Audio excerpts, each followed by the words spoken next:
Hello, everybody. My name is Kevin English, reporting live from my car. This is about sports media and student athletes. The basis of this is just to, spread awareness or just to help you guys understand the relationship between sports media and student athletes. So the history of sports, relations and athletes starts all the way back in 1936 at the Olympics in Berlin. During this time, this is with Adolf Hitler um, was a very powerful man at the time, and his Olympics in his country, the World Olympics was first televised, and then we moved down to a couple of years after that, Princeton and Columbia, two Ivy League schools ended up getting their baseball game televised as well. So just a little bit of history about when it first started and everything like that. So the role of sports and social media, what's the role? You know, Sports media is the eyes that the average Joe doesn't have. Like I go to University of Wisconsin Whitewater, and I'm trying to figure out what they players doing over at the University of Madison. Sports media, they down there. They got they got the questions, they got the answers that sometimes us as spectators, fans, family members that lives in different states or not close wants to know. So, social media really plays a big role, giving us the inside scoop on things that we won't have because we just outsiders looking in, right? So, the benefits of this is, having powerful people like Shannon Sharp, Skip Bayless, the other guys, other females of the profession that, really advocates for our student athletes of, like, hey, this person can go into the next draft. Or, sometimes give students, critical feedback, that they coaching staff might want to tell them, like, hey, I feel like such and such needs to do better on defense. Like, yeah, he can shoot, but can he rebound? Like a lot of stuff that, can help players in a way. And the biggest way this can help is if your name is in their mouth. You got to look at it. They pretty much promoting you that if you're good enough, to go to the next level. So, this is really the benefit that you can get, from being a student athlete. The downfall is when, we got student athletes that do, careless acts. Like in this video that I won't play right now, but you can check it out. It's just, Anthony Davis back when he was at Kentucky, really, there's some questionable things in the locker room that, spectators like myself, fans, his family members all had to see. And quite frankly, might not come off the YouTube channel like where I found this video at. So, we need to understand as higher education professionals, we need to put in, standards for our players. Like, hey, we got to be professional at all times, in the gym or outside the gym, on school grounds, outside school grounds, when you by yourself, when you with your friends, when you with other members of the team. You always got to keep yourself up to par and, be aware of your surroundings because, you don't never know who has their phone out recording you, looking at you, trying to build a rapport on you.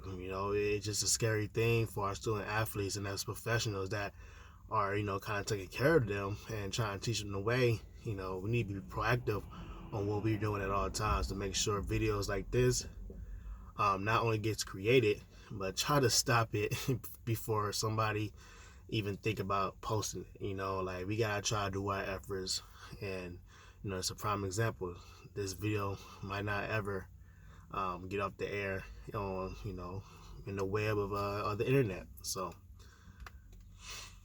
and then we got minority student athletes, and this is not African American. This can be Asian.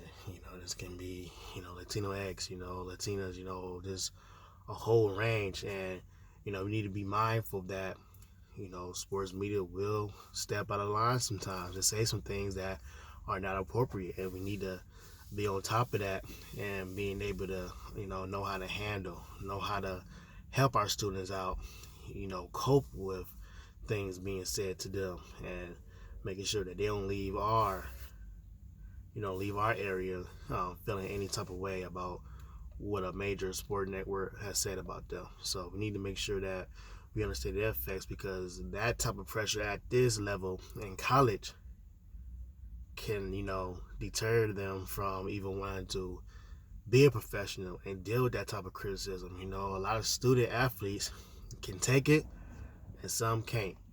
And as higher education professionals working in the field, we need to understand what our students are capable of and what our students can't handle. So, that's very important.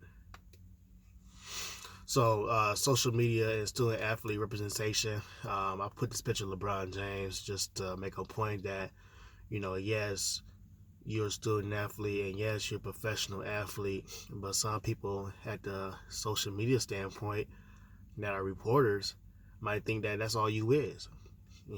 Like, for instance, in this picture, like they told him to shut up and dribble. Like, people gotta understand that yes, he's a basketball player, but he also is a human being with conscience, with a mindset, values, and morals. So, you as a student athlete, us as higher education professionals, we need to stick together and make sure that nothing outrageous is being said about our student athletes. And we need our student athletes to understand that they also are important and that they can speak on this major platform without repercussions, and this is just to build confidence in our student athletes and us as higher education professionals, encouraging them like, hey, when you get out there to the professional world, understand, stuff might come up and you need to know how to defend yourself in a professional manner, right?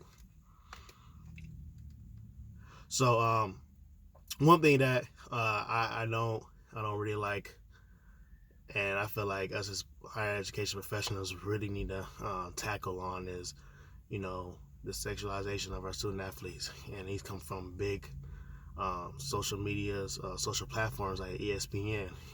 Like whether the student wants to take the picture or not, that's up to them ultimately, because they're over the age of 18. And then, that comes into what the NCAA might prohibit from our student athletes from doing. But at the same time, at the ground level, where we are at, we just need to make sure that we educate our student athletes on what's appropriate and what's not appropriate, and then we let them go from there.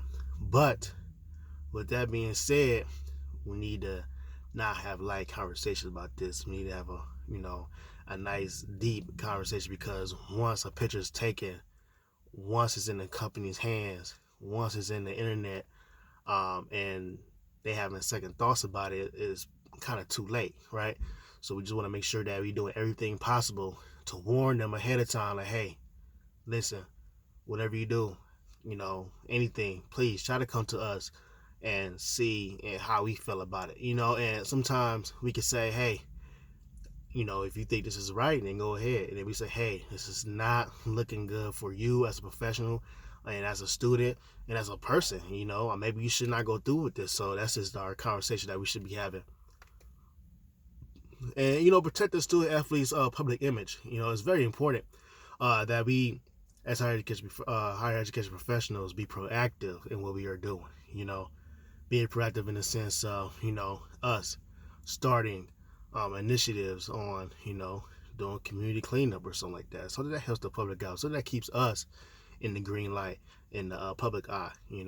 Something that the sports media reporters could talk proudly about. What I'm saying? Build our reputation up, if it's for institution, college, university, organization, whatever it may be, just to keep us as higher education professionals on our toes and proactively thinking about things to, make our student athletes, better people overall, right?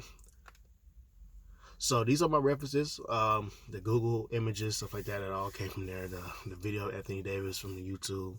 And I just want to, us upcoming higher education professionals, that we can do it. And we are in a position where student athletes will come to us, right? Student athletes will come to us. They will talk to us about certain situations, right?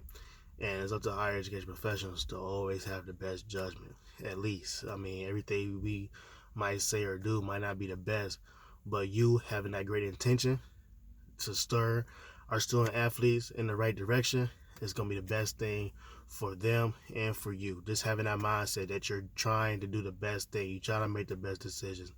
That's what we need to get into, because if our student athletes post anything, remember that's a reflection of you, the department, the university. It's a chain effect. So we just need to make sure that we're being proactive. So thank you for listening. My name is Kevin English. Report from my car. It's the only way I could do it. Appreciate it. Thank you.